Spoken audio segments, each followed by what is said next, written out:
तो चलिए दोस्तों, जिस बच्चे का बिजनेस फाइनेंस MIC में है, मतलब माइनर बिजनेस फाइनेंस है, उनके लिए BBA MCQ। ठीक है, माइनर अगर आपका बिजनेस फाइनेंस है तो सबसे पहला क्वेश्चन है, वित्त किससे संबंधित है, मतलब जो फाइनेंस है वो किससे संबंधित है।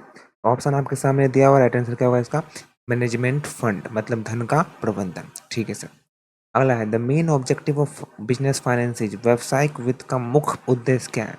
मुख्य उद्देश्य क्या है, सबसे पहला है, ये होगा राइट आंसर, लाभ अधिकतम करण, मतलब प्रॉफिट मैक्सिमाइजेशन। सारे बच्चे क्या करना है, लाइक कर दीजिएगा।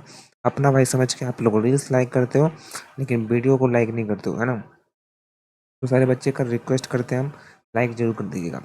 फाइनेंस इज नीडेड फॉर, वित्त की आवश्यकता होती है। ऑप्शन आपके सामने दिया और राइट आंसर होगा बोथ A एंड B, मतलब डे टू डे ऑपरेशन और लॉन्ग टर्म इन्वेस्टमेंट, दैनिक कार्यों के लिए भी और दीर्घकालिक निवेश के लिए। ठीक है सर। लाभ अधिकतम करण का उद्देश्य क्या होता है। लाभ अधिकतम करण का उद्देश्य होता है कि भाई लॉन्ग टर्म प्रॉफिट, ज़्यादा से ज़्यादा हम लोग लंबे टर्म प्रॉफिट करने क्या, नहीं, शॉर्ट टर्म प्रॉफिट होता है, मतलब अल्पकालिक लाभ। ठीक है सर। वेल्थ मैक्सिमाइजेशन कंसिडर, संपत्ति अधिकतम करण ध्यान देता है। ऑप्शन आपके सामने दिया हुआ है, राइट आंसर इसका होगा धन के समय मूल्य पर। वित्त कार्य में शामिल है, वित्त जो है वो कार्य में शामिल है, कौन से कार्य में शामिल है, तो all of these finance function involve, all of these. Okay sir. वित्त का पारंपरिक दृष्टिकोण ध्यान देता है, traditional approach of finance focus on, किस पर फोकस करता है, सारे बच्चे बोलेंगे किस पर फोकस करता है, प्रॉफिट मैक्सिमाइजेशन पर, लाभ अधिकतम करण करने के लिए। ठीक है सर। संपत्ति अधिकतम करण है, ऑप्शन आपके सामने दिया हुआ है यहाँ पर, राइट आंसर क्या होगा, ए हो जाएगा इसका लॉन्ग टर्म अप्रोच, दीर्घकालिक दृष्टिकोण। ठीक है सर। पूरा हम लोग यूनिट वाइज लिए हैं बेहतरीन तरीके से। Which one is not a finance function, financial function नहीं है। वित्तीय कार्य इनमें से निम्न में से कौन सा वित्तीय कार्य नहीं है। ऑप्शन आपके सामने दिया हुआ है, राइट आंसर क्या होगा, बी हो जाएगा प्रोडक्शन प्लानिंग, उत्पादन योजना। चलिए, वित्त को अन्य नाम से क्या कहा जाता है, तो भाई मैनेजमेंट, मनी मैनेजमेंट कहा जाता है, धन प्रबंधन। संपत्ति अधिकतम करण के लिए किसे महत्व देता है, जो संपत्ति अधिकतम होता है किसे महत्व देता है, तो इसका राइट आंसर क्या हो जाएगा, ये हो जाएगा धन के समय मूल्य को, time value money. Which of the following is a long term goal, इनमें से कौन सा लॉन्ग टर्म गोल है, तो राजा इसका राइट आंसर क्या होगा, बी हो जाएगा संपत्ति अधिकतम करण, मतलब वेल्थ मैक्सिमाइजेशन। वित्त किसका एक भाग है, ऑप्शन आपके सामने दिया, राइट आंसर क्या होगा, बी मैनेजमेंट प्रबंधन। ठीक है।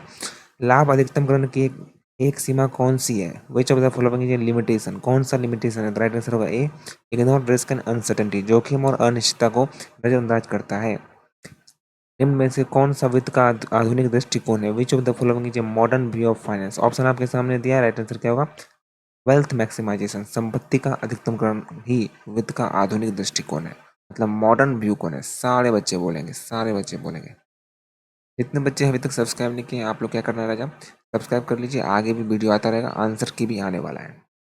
वित्तीय योजना क्या है, what is a financial plan, option आपके सामने है, राइट आंसर बी होगा वित्त प्रबंधन के लिए योजना, प्लान फॉर मैनेजिंग फाइनेंस।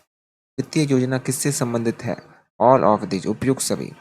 निम्न में से कौन सा वित्तीय योजना को प्रभावित करता है, ऑल ऑफ दीज, उपयुक्त सभी करता है। अस्थायी पूंजी किसके लिए उपयोगी की जाती है, ऑप्शन देखने से पहले बता दें, PDF मिलेगा टेलीग्राम चैनल पर, लिंक डिस्क्रिप्शन में दिया है, सारे बच्चे जुड़ जाइएगा हमारे टेलीग्राम चैनल पर। ऑप्शन देख लो राजा, देख लिया, राइट आंसर क्या होगा, दीर्घकालिक परिसंपत्तियों के लिए, सारे बच्चे बोलेंगे।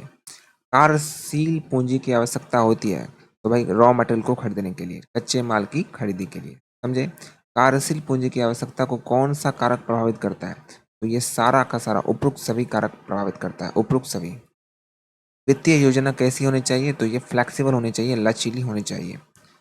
Working capital means, working capital का मतलब क्या होता है कि वो चालू परिसंपत्तियां माइनस चालू देनदारियां, मतलब करंट एसेट में से हम लोग क्या करेंगे, CL, मतलब चालू देनदारियां घटा देंगे, करंट चालू परिसंपत्तियां माइनस चालू देनदारियां, समझे। निम्न में से कौन सा स्थायी पूंजी की आवश्यकता को प्रभावित नहीं करता है, तो भाई ऋण की उपलब्धता नहीं करता है। वित्तीय योजना का मुख्य उद्देश्य क्या है, मुख्य उद्देश्य है कि भाई निधियों के दुरुपयोग को रोकना। चलिए अगला है, वित्त के स्रोत क्या है, वित्त के स्रोत क्या है, ये मैटर ऑफ रेजिंग फंड, मतलब निधि जुटाने के तरीके। ठीक है सर। निम्न में से कौन सा दीर्घकालीन वित्तीय स्रोत है? आगे बढ़ने से पहले बता दें आपको, ये अपना सीरीज 1 है। अगर आप चाहते हैं कि सेट 2 भी आए तो आप लोग कमेंट में सेट 2 जरूर लिखिएगा। निम्न में से कौन सा दीर्घकालीन वित्त स्रोत है? ऑप्शन आपके सामने दिया हुआ राजा। राइट आंसर ए हो जाएगा इक्विटी शेयर। क्या हो जाएगा? Equity share. डिवेंचर होता है बोरोड फंड। क्या होता है? उधार की गई निधियां। अवशिष्ट आय क्या है? अवशिष्ट आय क्या है? ये एक इंटरनल जो है, मतलब वित्त का आंतरिक स्रोत है। क्या राजा? आंतरिक स्रोत है। सारे बच्चे क्या बोलेंगे? आंतरिक सोर्स है। निम्न में से कौन सा आंतरिक वित्त सोर्स नहीं है? तो ये इक्विटी शेयर आंतरिक थोड़ी है, तो बाहर से आता है ना सर। बाहर से पब्लिक शेयर इशू करते, मतलब शेयर खरीदते हैं ना। Yes sir. इक्विटी शेयर धारक कहलाते हैं, ये ऑनर कहलाते हैं, कंपनी का मालिक कहलाते हैं। निम्न में से कौन सा बाहरी वित्त स्रोत है? ये पब्लिक डिपॉजिट। क्या है राजा? पब्लिक डिपॉजिट है। निम्न में से कौन सा अल्पकालीन वित्त स्रोत है? ऑप्शन होगा राइट आंसर ट्रेड क्रेडिट, व्यापार ऋण। आप लोग देखते जाइए, आप सुन नहीं रहे हो राजा, तुम सुन नहीं रहे हो राजा। यही सर एग्जाम में आने वाला है, आपको बता देते हैं। टर्म लोन होता है, जो टर्म लोन होता है वो मीडियम लॉन्ग टर्म या क्या होता है? तो मीडियम लॉन्ग टर्म होता है। क्या होता है राजा? मध्यम या दीर्घकालीन स्रोत होता है। ये होगा राइट आंसर। डिवेंचर धारक होते हैं, तो ये क्रेडिटर होते हैं कंपनी के, डिवेंचर धारक। सार्वजनिक जमा अधिकतम कितने समय के लिए होता है? तो सार्वजनिक जमा जो है अधिकतम बोलेंगे तो 3 साल के लिए, याद रख लीजिए 3 साल। निम्न में से कौन सा इक्विटी शेयर की विशेषता है? राइट आंसर होगा बी वोटिंग राइट, मतदान अधिकार। आप लोग को बता दें, अच्छा लग रहा हो वीडियो लाइक जरूर कीजिएगा। सारे बच्चे को आपसे अनुरोध है, अपना भाई समझ के लाइक कीजिएगा, सपोर्ट कीजिएगा, मोटिवेट मुझे कीजिएगा। निम्न में से कौन सा पसंदीदा शेयर की विशेषता है? ये सबसे बढ़िया है कि बढ़ा जाइए, वोटिंग राइट है, ये फिक्स डिविडेंड है। प्रेफरेंस शेयर का भाई यहाँ पर वोटिंग राइट नहीं, फिक्स डिविडेंड है। क्या है? ये प्रेफरेंस शेयर बात कर रहा हूँ भाई, प्रेफरेंस शेयर की बात कर रहा हूँ, तो फिक्स डिविडेंड होता है। ये बढ़िया बात है, ये मज़ा आता है इस चीज़ में। इसी चीज़ में मज़ा आता है राजा प्रेफरेंस शेयर वाले को। ये यहाँ पर डिविडेंड जो वो फिक्स मिलता है, 8% 2% फिक्स मिलता है ना, डोज। समझ रहे हैं? Yes sir.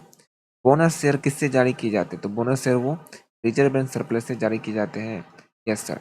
आगे बढ़ने से पहले अभी तक आप लोग ने सब्सक्राइब नहीं किया तो सब्सक्राइब कीजिए, आगे भी वीडियो आता रहेगा, आंसर की भी आएगा। आप अच्छी जगह पर आए हो ना, अलग अलग चैनल को सब्सक्राइब कर लेते हो, आप पढ़ाई कर रहे हो, वहाँ पर आपको सोचना पड़ता है। तो मत सोचो भाई, भाई का चैनल है, कहीं डरने की जरूरत नहीं है, हम आपके साथ रहेंगे। Short term finance is generally use for, बोल रहा है जो शॉर्ट टर्म फाइनेंस है वो जनरली यूज कहाँ पर होता है? अल्पकालीन वित्त का उपयोग कहाँ पर होता है? भाई डे टू डे एक्सपेंस में होता है, और कहाँ पर होगा? दैनिक खर्चों के लिए होता है। Thank you so much. Set two बहुत जल्द आएगा राजा, राजा बेटा बहुत जल्द आएगा सेट टू, लेकिन आप लोग का कमेंट चाहिए, लाइक चाहिए अच्छा खासा। सेट टू हम लोग लाने वाले हैं। Thank you so much.